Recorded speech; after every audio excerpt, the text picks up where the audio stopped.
सो hey guys, आज हम explain करने वाले हैं हाल ही में रिलीज हुई मूवी RRR को, जो कि साउथ की एक बहुत ही ब्लॉकबस्टर मूवी है और जिसे IMDb पर 9.2 आउट ऑफ 10 की रेटिंग भी मिल चुकी है। दोस्तों, मैं इस मूवी की जितनी भी तारीफ करूं उतनी ही कम है और ऐसे ही मूवी को आपको अपने पूरे परिवार के साथ जाकर थिएटर में जरूर देखना चाहिए। मूवी की शुरुआत में हम एक बच्ची को देखते हैं जिसका नाम मल्ली है। वो गाना गाते हुए एक ब्रिटिश गवर्नर के वाइफ के हाथों में टैटू बना रही थी। मल्ली की आवाज बहुत प्यारी थी और वो मेहंदी के बहुत ही खूबसूरत डिजाइन भी बना लेती थी। जब ब्रिटिश गवर्नर यानी कि स्कॉट मासूम जंगली जानवरों का शिकार करके वहाँ आता है तो उसकी बीवी उससे कहती है कि मैं इस लड़की को अपने साथ लेकर जाऊंगी। जिसके बाद स्कॉट अपने आदमियों से कहकर मल्ली की माँ को कुछ पैसे दे देता है। मल्ली के गाँव वालों को लगता है कि उसने पैसे उसके काम से इम्प्रेस्ड होकर इनाम के तौर पर दिए हैं, लेकिन वो मल्ली को जबरदस्ती अपने साथ ले जाने लगते हैं। और जब मल्ली की माँ उसे रोकने की कोशिश करती है तो एक अंग्रेजी सिपाही उसके सर पर बंदूक तान देता है, जिस पर स्कॉट कहता है कि इस बंदूक की गोली इंग्लैंड के कंपनी में बनकर सात समुद्र पार करके यहाँ आई है। इसकी कीमत इन जंगलियों के जान से ज्यादा है। जिसके बाद वो सिपाही वहाँ पास में पड़ी एक बड़े से लकड़ी के टुकड़े को उठाकर मल्ली के माँ के सर पर मार देता है और वो बेचारी वहीं पर मर जाती है। फिर हमें पुराने समय में दिल्ली का सीन दिखाया जाता है, जहाँ लोग लाला लाजपत के गिरफ्तार होने की वजह से प्रोटेस्ट कर रहे थे। इसी प्रोटेस्ट में हम इस मूवी के मेन कैरेक्टर अल्लूरी रामा राजू को देखते हैं, जो कि ब्रिटिश पुलिस में एक ऑफिसर था। फिर जब एक प्रोटेस्ट कर रहा व्यक्ति पत्थर फेंकता है तो वो पत्थर ब्रिटिश किंग जॉर्ज के फोटो के ऊपर लग जाता है, जिस वजह से ब्रिटिश कमांडर बहुत गुस्से में आ जाता है और अपने सिपाहियों को आदेश देता है कि जाओ और उसे किसी भी हाल में पकड़कर यहाँ ले आओ। लेकिन भीड़ को देखकर कोई भी पुलिस वाला उनके करीब जाने की हिम्मत नहीं करता। लेकिन राम एक लठ लेकर उस भीड़ में अकेले ही घुस जाता है और राम पूरे भीड़ से अकेले ही भिड़ जाता है। गाँव वाले राम के ऊपर टूट पड़ते हैं और उस प्रोटेस्टर को बचाने की बहुत कोशिश करते हैं, लेकिन राम अपने डंडे से उन्हें खूब मारता है और उस प्रोटेस्टर को अपने साथ पुलिस स्टेशन ले आता है। उसके ताकत और हिम्मत को देखने के बाद सारे गांव वाले वहां से घायल होकर और डर के वहां से चले जाते हैं। और तो और वो ब्रिटिश कमांडर भी राम के जज्बे को देखकर घबरा जाता है। कुछ दिन बीतने के बाद वहाँ के बहुत सारे पुलिस ऑफिसर को उनके अच्छे सर्विस की वजह से मेडल्स और बड़े पदों पर पोस्टिंग मिल रही थी, लेकिन जब वो लोग राम को कोई मेडल या पोजीशन नहीं देते तो वो बहुत गुस्सा और दुखी हो जाता है। फिर एक दिन निजाम का एक खास आदमी एडवर्ड से मिलने आते हैं। वो उसे बताते हैं कि हाल ही में जब स्कॉट सर अपने परिवार के साथ आदिलाबाद आए थे तो वो अपने साथ गोंडों की एक बच्ची को ले आए, इसीलिए नवाब साहब चाहते हैं कि आप उसे वापस लौटा दो। जिस पर एडवर्ड बोलता है तो क्या हुआ, गोंडों के सींग होते हैं क्या? वो उन्हें बताते हैं कि सर वो बहुत ही भोले भाले भेड़ों की तरह है, हर जुल्म को चुपचाप बर्दाश्त कर लेते हैं, लेकिन जब उनके झुंड का एक भी मेमना खो जाता है तो वो लोग पागल हो जाते हैं। इसीलिए उन लोगों का एक गडरिया होता है जो दिलो जान से उनकी हिफाजत करता है। मैं यहाँ आपको यही बताने आया हूँ कि वो गडरिया दिल्ली आ गया है और वो उसे लिए बिना वापस नहीं जाएगा, चाहे उसके लिए उसकी जान ही क्यों ना चली जाए। जिसके बाद एडवर्ड अपने सारे ऑफिसर को बुलाकर उसे ढूंढने को कहता है। स्कॉट की बीवी कहती है कि जो कोई भी उसे ढूंढ कर लाएगा मैं उसे स्पेशल ऑफिसर बना दूंगी। तभी राम वहाँ पर आकर कहता है कि आपको वो गडरिया जिंदा चाहिए या फिर मुर्दा। अब हमें दिल्ली से थोड़ी दूर एक जंगल का सीन दिखाया जाता है, जहाँ हम इस मूवी के दूसरे मेन कैरेक्टर कुमारम भीम को देखते हैं। वो अपने सर पर खून डालकर जंगली जानवर को अट्रैक्ट करने की कोशिश कर रहा था और यहाँ पर भीम और शेर की लड़ाई होती है और वो किसी भी तरह से उस शेर को बेहोश करके पकड़ लेता है। फिर हम देखते हैं कि भीम मुसलमान बनकर वहाँ से निकलता है और एक मोटरसाइकिल रिपेयरिंग शॉप पर जाता है। भीम एक हिंदू था, लेकिन अपनी पहचान छुपाने के लिए अख्तर बन के एक मुस्लिम फैमिली का बेटा बनकर रहता था और वो लोग उसकी असलियत जानने के बाद भी उन्हें अपने घर में पनाह दे रहे थे। राम उसे ढूंढने के लिए कुछ क्रांतिकारियों के रैली में जाता है, जहाँ पर कुछ क्रांतिकारी अंग्रेजों के किए गए अत्याचारों के खिलाफ आवाज उठाने की बातें कर रहे थे। राम कहता है कि सबसे अच्छा यही होगा कि हम लोग स्कॉट का ही कत्ल कर दें। जिसके बाद भीम का एक आदमी जिसका नाम लच्छू था वो राम से पूछता है कि क्या ऐसा हो सकता है। राम कहता है हाँ क्यों नहीं। लच्छू से कहता है कि भाई क्या आप मेरे भाई से मिलने चलोगे, हमें आपकी सलाह की बहुत जरूरत है। राम कहता है हाँ हाँ क्यों नहीं। लच्छू से अपने साथ लेकर जाने लगता है और तभी रास्ते में एक चेक पोस्ट पड़ने की वजह से लच्छू को ये समझ में आ जाता है कि वो एक पुलिस वाला है, इसीलिए वो वहाँ से भाग जाता है। राम उसका पीछा तो करता है लेकिन वो उसे नहीं पकड़ पाता। राम उसे ढूंढते हुए एक ब्रिज के ऊपर चला जाता है और वहीं ब्रिज के नीचे नदी के किनारे अख्तर एक बच्चे को मछली पकड़ने के लिए पैसे देता है और तभी ब्रिज पर जा रही एक ट्रेन में आग लग जाती है और ट्रेन के डिब्बों में ब्लास्ट होने की वजह से उसके डिब्बे नीचे नदी में गिरने लगते हैं, जहां वो बच्चा मछली पकड़ रहा था। जब राम और अख्तर की नजर बच्चे पर पड़ती है तो वो उसे बचाने के लिए बेचैन होने लगते हैं। अख्तर को बेचैन देखकर राम उसे इशारे करता है कि ऊपर आकर मेरी मदद करो और फिर वो दोनों अपने कमर में रस्सी बांधकर नदी में छलांग लगा देते हैं और उस बच्चे की जान बचा लेते हैं, जिसके बाद अख्तर और राम की बहुत अच्छी दोस्ती हो जाती है। अख्तर राम को अपने घर ले जाता है जहां वो उसे अपने अम्मी अब्बू से मिलवाने के साथ साथ उसे खाना भी खिलाता है। फिर एक दिन जब राम और अख्तर जा रहे थे तब अख्तर की नजर एक अंग्रेज लड़की पर पड़ती है। राम कहता है कि देखते ही रहोगे या फिर उससे जाकर बातें भी करोगे। अख्तर कहता है कि भाई बात तो करना चाहता हूँ लेकिन करूँ तो कैसे करूँ। फिर राम कुछ कीले लेकर रोड पर फेंक देता है जिससे कि जेनिफर की कार की टायर पंचर हो जाती है और फिर राम और अख्तर उसके सामने जाते हैं और वो उन लोगों से हेल्प मांगती है। अख्तर उसे बातें करने की कोशिश करता है लेकिन उसे इंग्लिश नहीं आती थी, लेकिन राम को इंग्लिश आती थी, इसीलिए राम जेनिफर से बातें करके उसे अख्तर के साथ भेज देता है। जेनिफर उसे लेकर बाजार जाती है और वो उसे बताती है कि मुझे एक छोटी लड़की के लिए कपड़े लेने हैं, जिसके बाद अख्तर फौरन एक बैंगल्स के शॉप पर जाता है और एक बैंगल्स को खुद से डिजाइन करके उसे दे देता है और कहता है कि उसे ये मेरे तरफ से दे देना, उसे जरूर पसंद आएगा। और तभी वहाँ पर जेनिफर के सोल्जर्स आ जाते हैं और उन्हें अपने साथ लेकर जाने लगते हैं। वो वहाँ से जाते जाते अख्तर को एक इनविटेशन कार्ड देती है।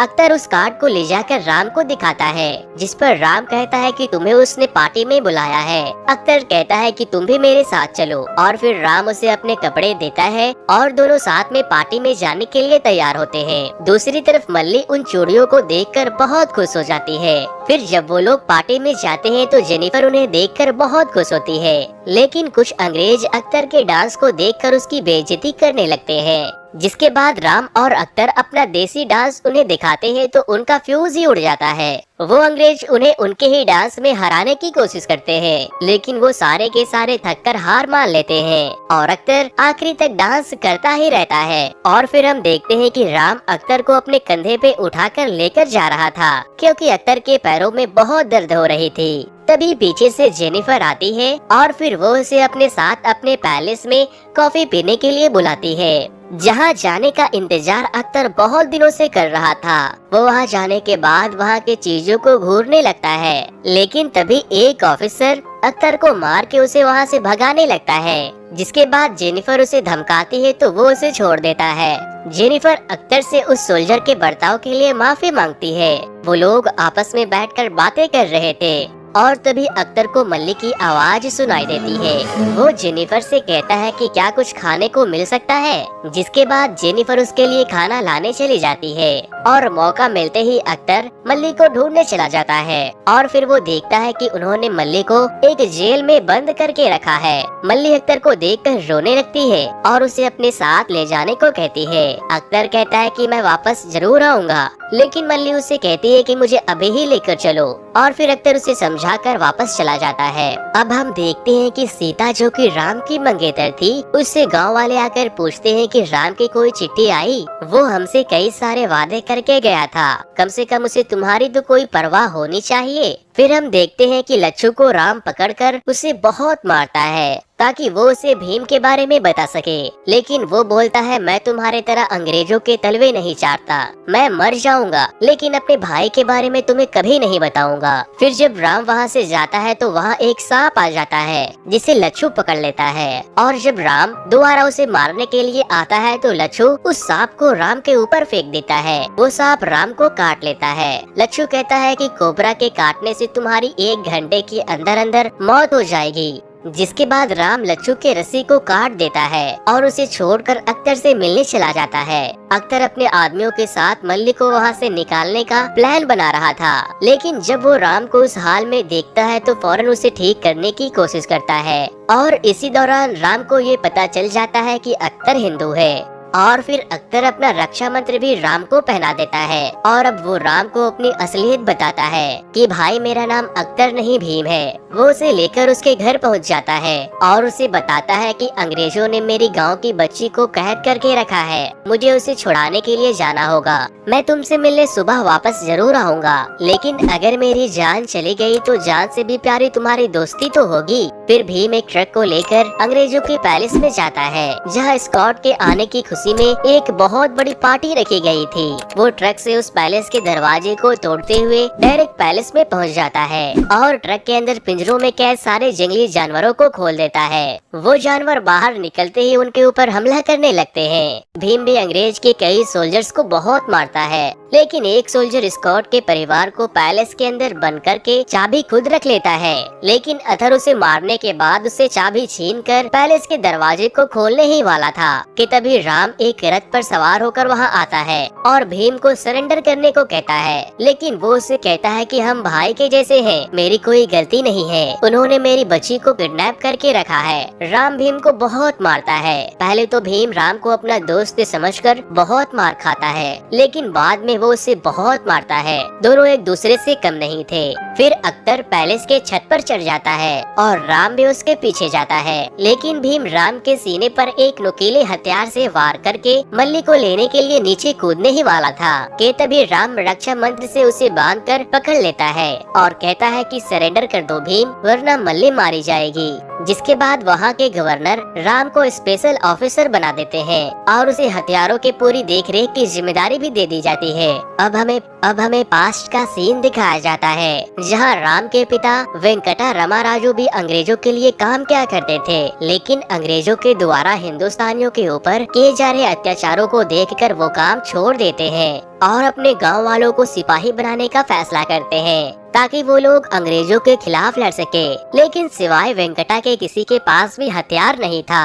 फिर एक दिन जब राम के पिता सो रहे थे तो सीता राम के पिता के बंदूक को चुराकर उसे लाकर दे देती है और राम को निशाना लगाने को कहती है। और अगले दिन जब राम के पिताजी उसके निशाने को देखते हैं तो वो बहुत खुश होते हैं। फिर एक दिन कुछ अंग्रेजी सैनिक वेंकटा को गिरफ्तार करने के लिए आते हैं, क्योंकि वो अंग्रेजों के खिलाफ लड़ने की तैयारी कर रहे थे और वो अंग्रेज के सिपाही पूरे गांव वालों पर गोलियां चलाने लगते हैं, जिससे कई गांव वाले भी मारे जाते हैं। वेंकटा अकेले ही उन सब से निपटता है, लेकिन एक गोली वेंकटा को भी लग जाती है और फिर वो लोग राम के भाई और माँ को भी गोली से मार देते हैं। जिसके बाद वेंकटा राम को कहता है कि लोड और फायर, और फिर राम एक के बाद एक बहुत सारे सोल्जर्स को मार गिराता है। थोड़ी देर के बाद वहाँ और भी सोल्जर्स आ जाते हैं, जिस पर वेंकटा कहता है कि बेटा तुमने देखा एक हाथ में बंदूक कितने लोगों को हरा सकता है, इसीलिए मुझसे वादा करो कि हर हाथों में हथियार होगा।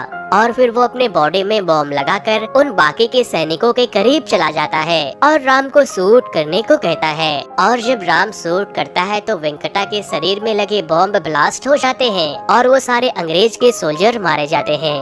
फिर हमें प्रेजेंट का सीन दिखाया जाता है, जहाँ स्कॉट की डायन बीवी उससे कहती है कि मैं उसे खून से लथपथ देखना चाहती हूँ और उससे घुटने टेक कर माफी मंगवाना चाहती हूँ, ताकि कोई भी हिंदुस्तानी फिर कभी दोबारा बगावत करने की कोशिश न करे। राम भीम को बीच बाजार में ले जाकर बहुत मारता है, लेकिन वो अपने दर्द को कम करने के लिए लगातार गाने गाते रहता है, लेकिन वो अपने घुटने को टेकने के लिए तैयार नहीं होता। जिसके बाद स्कॉट की बीवी राम को एक कीले लगे हुए चाबुक देती है और कहती है कि मुझे उसके खून से बनी नदी देखनी है, और फिर राम उसे घुटने टेकने को कहता है। भीम को गाते और मार खाते हुए देखने के बाद वहाँ खड़ी भीड़ उन लोगों के ऊपर हमला कर देती है। जिसके बाद राम भीम को वहाँ से बचाकर एक वैन में बैठा देता है और वहाँ से लेकर चला जाता है। फिर रात को राम वापस से उसी जगह पर जाता है जहाँ पर भीम का खून गिरा था, और तभी राम के वो चाचा वहाँ आते हैं जो उनके पिता के समय से अंग्रेजों के लिए काम किया करते थे। और अंग्रेजों के अंदर की खबर उन लोगों तक पहुंचाया करते थे। वो बताते हैं कि इस बार बंदूकों की कंसाइनमेंट की डिलीवरी के लिए तुम्हें चुना गया है, लेकिन राम कहता है कि मैं नहीं जाऊंगा क्योंकि परसों सुबह भीम की फांसी भी है, मुझे उसे बचाना होगा। राम के चाचा उसे समझाने की बहुत कोशिश करते हैं कि तुम जिस काम के लिए आए हो वही करो, लेकिन वो नहीं मानता। अगले दिन राम सारे बंदूकों को खराब कर देता है जो भीम के फांसी के वक्त तैनात सोल्जर्स को दिए जाने वाले थे। और फिर जब वो लोग भीम को वहाँ से लेकर जा रहे थे तो राम के चाचा भीम को एक ब्लेड दे देते हैं और फिर राम और गवर्नर अपने कार में बैठकर फांसी वाले जगह पर जाने के लिए निकल जाते हैं। लेकिन स्कॉट को ये एहसास हो जाता है कि कुछ गड़बड़ है और फिर वो राम के कार पर फायर कर देते हैं, जिससे कि राम की कार की एक्सीडेंट हो जाती है और उसके पीठ में एक नुकीली लकड़ी भी गिर जाती है। लेकिन वो किसी भी तरह खुद को संभालते हुए उन सैनिकों से मल्ली को बचाता है और अब भीम भी अपनी रस्सी को काटकर उन सिपाहियों को बहुत मारता है। सिपाहियों के बंदूक में गोली नहीं होने की वजह से वो लोग नाकाम होते जा रहे थे, लेकिन तभी एक सोल्जर बंदूक में दूसरी गोली डालकर फायर कर देता है, लेकिन राम उसे पहले ही मार देता है और भीम राम को मारकर वहाँ से मल्ली को लेकर भाग जाता है। स्कॉट के सैनिक मल्ली और भीम के साथ साथ उसके अम्मी अब्बू और दोस्तों के तलाश में पूरी जगह की छानबीन कर रहे थे। उन लोगों को अंग्रेजों से बचने के लिए हर दूसरे दिन जगह बदलना पड़ रहा था। फिर एक दिन वो लोग सीता के गांव में जाते हैं, जहां जब पुलिस चेकिंग के लिए आती है तो सीता बोलती है कि साहब हमारी मदद करो, हम सबको चेचक हो गया है। जिसके बाद वो लोग इन्फेक्टेड होने के डर से उस जगह को छोड़कर चले जाते हैं। फिर भीम सीता का शुक्रिया करता है। सीता उसे बताती है कि मेरा मंगेतर भी अंग्रेजों के लिए काम करता है, लेकिन वो किसी मकसद से वहाँ है। लेकिन अब उन लोगों ने उन्हें गिरफ्तार कर लिया है क्योंकि उन्होंने अपने एक दोस्त की मदद की थी और अब कल उनकी फांसी है। और अंग्रेजों ने मुझे एक खत देकर ये बताया है कि 2 दिनों के बाद उसकी लाश को लेने आ जाना। जिसके बाद भीम सीता के गले में वैसे ही लॉकेट को देखता है जो कि राम के गले में भी था। वो उसे पहचान लेता है कि ये राम की मंगेतर है। सीता भीम को राम के सारे मकसद और बलिदान के बारे में भी बताती है, जिसके बाद भीम सीता से माफी मांगता है और कहता है कि आपने जो अनाज इस भूखे को खिलाया है, मैं उसकी कसम खाकर कहता हूँ मैं राम को सीता के पास जरूर लेकर आऊँगा। और फिर भीम जेनिफर की मदद से उस जगह पर पहुंच जाता है जहां पर राम कैद था। भीम गुस्से में आकर उस गड्ढे के दरवाजे को खोलकर राम को बाहर निकाल लेता है, लेकिन राम चल नहीं पा रहा था, इसीलिए भीम उसे अपने कंधों पर उठा लेता है। और यहाँ पर हमें एक बहुत ही जबरदस्त फाइट सीन देखने को मिलती है। राम के पैर तो काम नहीं कर रहे थे, मगर वो भीम के कंधों पर चढ़कर बहुत ही अच्छी फाइट करता है। और फिर वो दोनों एक टावर पर चढ़ जाते हैं और वहाँ से छलांग लगाकर भाग जाते हैं। इधर स्कॉट का दिमाग खराब हो जाता है। वो एडवर्ड से कहता है कि स्पेशल फोर्सेस को लेकर जाओ और उन्हें खत्म कर दो। भीम राम को जंगलों के बीच एक मंदिर में लेकर जाता है और वहाँ उसका इलाज करता है। वो वहाँ लगे झंडों के कपड़ों को राम को पहना देता है और भगवान राम के हाथों से तीर कमान लाकर उसके पास रख देता है। फिर जब भीम पानी पीने नदी के किनारे जाता है तो एक सिपाही उसे बंदूक से शूट करने वाला था कि तभी पीछे से राम उसे तीरों से मार देता है। राम तीरों से अंग्रेज की सिपाहियों के ऊपर हमला कर देता है और वो उनके बहुत से सिपाही को जला देता है। दूसरी तरफ हम भीम को देखते हैं जो कि एक भाले को लेकर सामने आ रहे सभी सैनिकों को मारता जा रहा था। और तो और भीम के पास इतनी ताकत होती है कि वो एक पूरी मोटरसाइकिल को खिलौने की तरह उठाकर एडवर्ड की तरफ फेंक देता है